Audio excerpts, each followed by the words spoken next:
Hello friends, मैं विमल कुमार आपका स्वागत करता हूं आपके अपने YouTube channel study with Vimal Kumar. तो आज की वीडियो की हम शुरुआत करते हैं और देखते हैं आज का पहला क्वेश्चन क्या है। आज का पहला क्वेश्चन हमारा है, कौन से पोषक तत्व हमारे शरीर को ऊर्जा देते हैं। कौन से पोषक तत्व हमारे शरीर को ऊर्जा देते हैं। तो इसका जो राइट आंसर है वो कार्बोहाइड्रेट एंड फैट यानी कि वसा। दो पोषक तत्व होते हैं जो हमारे शरीर को ऊर्जा देते हैं, एक कार्बोहाइड्रेट, दूसरी वसा। जो कार्बोहाइड्रेट होता है ये हमें इंस्टेंट एनर्जी देता है यानी कि तुरंत ऊर्जा प्रदायक होता है। इसको हम जैसे ही कंज्यूम करते हैं, जैसे ही इसको हम ग्रहण करते हैं, वैसे ही हमें ऊर्जा मिलती है। इसका जो सिंपलेस्ट फॉर्म होता है वो होता है ग्लूकोज। आपने देखा भी होगा कि जो हमारे खिलाड़ी होते हैं अगर खेलते खेलते थक जाते हैं तो उन्हें जो है तुरंत एनर्जी के लिए जो है ग्लूकोज दिया जाता है, जिससे उन्हें जो है पुनः ऊर्जा मिल जाती है। लेकिन जो फैट होता है एक कार्बोहाइड्रेट से ज़्यादा ऊर्जा देता है, लेकिन तुरंत ऊर्जा नहीं देता है। अच्छा, अगर हम 1 ग्राम कार्बोहाइड्रेट कंज्यूम करें यानी कि 1 ग्राम कार्बोहाइड्रेट खाएं तो हमें कितनी ऊर्जा मिलेगी।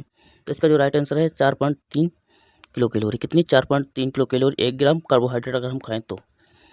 और दूसरा क्वेश्चन जो है, 1 ग्राम अगर हम फैट खाएं तो तब कितना जो है ऊर्जा मिलेगी। तो 9.3 किलो कैलोरी। 9.3 किलो कैलोरी जो है ऊर्जा मिलेगी अगर हम 1 ग्राम फैट को कंज्यूम करें तो। अच्छा, जो एनर्जी का जो सही मात्रक होता है वो होता है जूल। लेकिन जो हम एनर्जी कंज्यूम करते हैं उसको कैलोरी में मापते हैं। तो यहाँ पे एक क्वेश्चन बनता है कि 1 कैलोरी बराबर कितने जूल के बराबर होता है। तो 1 कैलोरी जो होती है वो 4.18 जूल के बराबर होता है। 1 कैलोरी 4.18 जूल के बराबर होता है। अच्छा, इसका उल्टा 1 जूल कितने कैलोरी के बराबर होता है।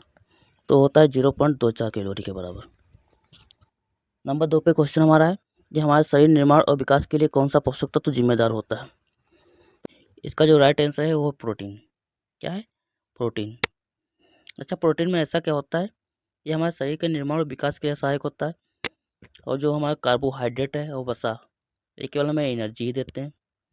तो इसमें हम अंतर समझेंगे। जो कार्बोहाइड्रेट होता है मैंने बताया कि इसका सिंपलेस्ट फॉर्म होता है ग्लूकोज। ग्लूकोज में होता है कार्बन, हाइड्रोजन और ऑक्सीजन।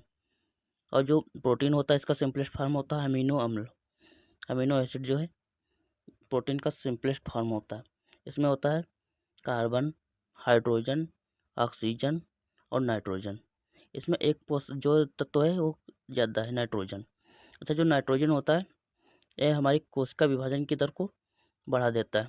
और हम जानते हैं कि हमारा जो शरीर है वो कोशिकाओं से मिलकर बना है। तो कोशिकाओं से बनता है ऊतक, ऊतक से बनते हैं अंग, और अंग से मिलकर हमारा बनता है बॉडी यानी कि हमारा शरीर।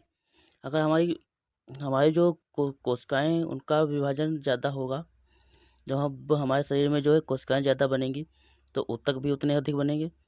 उससे जो हमारा जो अंग बनेगा वो मजबूत बनेगा। उस जो अंग से हमारी बनती है बॉडी। जब हमारा अंग मजबूत होगा तो बॉडी हमारी तो अच्छी होगी ही। नंबर 3 पे क्वेश्चन है कि वायुमंडल की नाइट्रोजन को अमीनो अम्ल में कैसे बदला जाता है। वायुमंडल की नाइट्रोजन को अमीनो अम्ल में कैसे बदला जाता है। तो इसके लिए जिम्मेदार है राइजोबियम। राइजोबियम नाम का जीवाणु जो होता है वो वायुमंडल की नाइट्रोजन को अमीनो अम्ल में बदल देता है। ये कहाँ पाया जाता है? ये जो दलहनी पौधे जो होते हैं उनकी जड़ों में पाया जाता है। दलहनी पौधे जो हमारे दाल के पौधे हैं उनकी जड़ों में राइजोबियम नामक जीवाणु पाया जाता है। नंबर 4 पे क्वेश्चन है कि राइबोसोम क्या है। राइबोसोम क्या है? तो राइबोसोम जो है कोशिका जो होता है उसका सबसे छोटा अंग जो होता है वो राइबोसोम होता है। ये प्रोटीन का संश्लेषण करता है। क्या करता है? प्रोटीन का संश्लेषण। इससे जो है फैक्ट्री ऑफ प्रोटीन, हमारे हमारे शरीर का जो फैक्ट्री ऑफ प्रोटीन कहलाता है कौन? राइबोसोम। यानी कि जो प्रोटीन का उद्योग जो है वो राइबोसोम कहा जाता है। नंबर 5 पे क्वेश्चन है कि पेड़ पौधे नाइट्रोजन का उपयोग किस रूप में करते हैं। तो इसका जो राइट आंसर है नाइट्रेट। यानी कि जो पेड़ पौधे हैं नाइट्रोजन का उपयोग नाइट्रेट के रूप में करते हैं। नंबर 6 पे क्वेश्चन है कि डीएनए का डबल हेलिक्सी मॉडल किसने प्रस्तुत किया। डीएनए का डबल हेलिक्सी मॉडल किसने प्रस्तुत किया। तो इसका जो राइट आंसर है वो वाटसन एंड ग्रीक। दो वैज्ञानिक थे, वाटसन और ग्रीक। इन दोनों ने जो मिलकर डीएनए का डबल हेलिक्सी मॉडल प्रस्तुत किया। नंबर 7 पे क्वेश्चन है गुणसूत्र की खोज किसने की।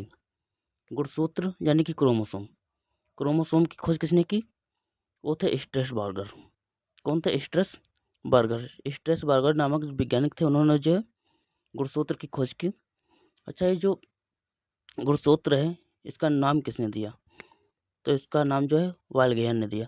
वाल्डेयर जो थे उन्होंने जो है क्रोमोसोम नामक नाम दिया। अच्छा, एक क्वेश्चन पूछा जाता है कि मानव शरीर में जो गुणसूत्रों की संख्या कितनी होती है? तो इसका जो राइट आंसर है 46। 46 टोटल कितने पाए जाते हैं? 46। और कभी जोड़ों में पूछ लिया जाता है तो 23। 23 जोड़े जो है गुणसूत्र मानव शरीर में पाए जाते हैं। इसमें जो 22 पेयर जो होते हैं वो नर तथा मादा दोनों में एक जैसे होते हैं, लेकिन जो 23वां पेयर होता है उसको बोलते हैं सेक्स क्रोमोसोम। क्या बोलते हैं? सेक्स क्रोमोसोम, यानी कि लिंग गुणसूत्र। इसी के द्वारा जो है मानव का लिंग निर्धारित होता है, कौन स्त्री है कौन पुरुष है। ये 23वां गुणसूत्र ही निर्धारित करता है। नंबर 8 पे क्वेश्चन है, अनुवांशिकी गुणों का वाहक कौन होता है? अनुवांशिकी गुणों का वाहक कौन होता है? तो इसका राइट आंसर है डीएनए। डीएनए ही जो है वो अनुवांशिकी गुणों का वाहक होता है। नंबर 9 पे क्वेश्चन है, दलहनी पौधे किस परिवार के अंतर्गत आते हैं? दलहनी पौधे किस परिवार के अंतर्गत आते हैं? तो इसका राइट आंसर है लीगामीनस। क्या है? लीगामीनस फैमिली के अंतर्गत जो है दलहनी पौधे आते हैं। नंबर 10 पे क्वेश्चन है, ग्लूकोज को पत्तियों से पौधे के अन्य भागों तक कौन पहुंचाता है? नंबर 10 पे क्वेश्चन क्या है? ग्लूकोज को पत्तियों के पौधे के अन्य भागों तक कौन पहुंचाता है? तो इसका राइट आंसर है फ्लोएम। फ्लोएम के द्वारा ही जो है ग्लूकोज पत्तियों से पौधे के अन्य भागों तक पहुंचता है। पौधों में पाए जाते हैं 2 टिश्यू, कौन कौन से? एक जाइलम, दूसरा फ्लोएम। जाइलम का कार्य रहता है कि वो जल को जड़ के माध्यम से पत्तियों तक पहुंचाता है, और फ्लोएम जो है पत्तियों से ग्लूकोज को पौधे के अन्य भागों तक पहुंचाता है। आशा करता हूँ कि आपको ये वीडियो पसंद आई होगी। अगर पसंद आई है तो इसे लाइक शेयर करें और हमारे यूट्यूब चैनल को सब्सक्राइब करें। धन्यवाद।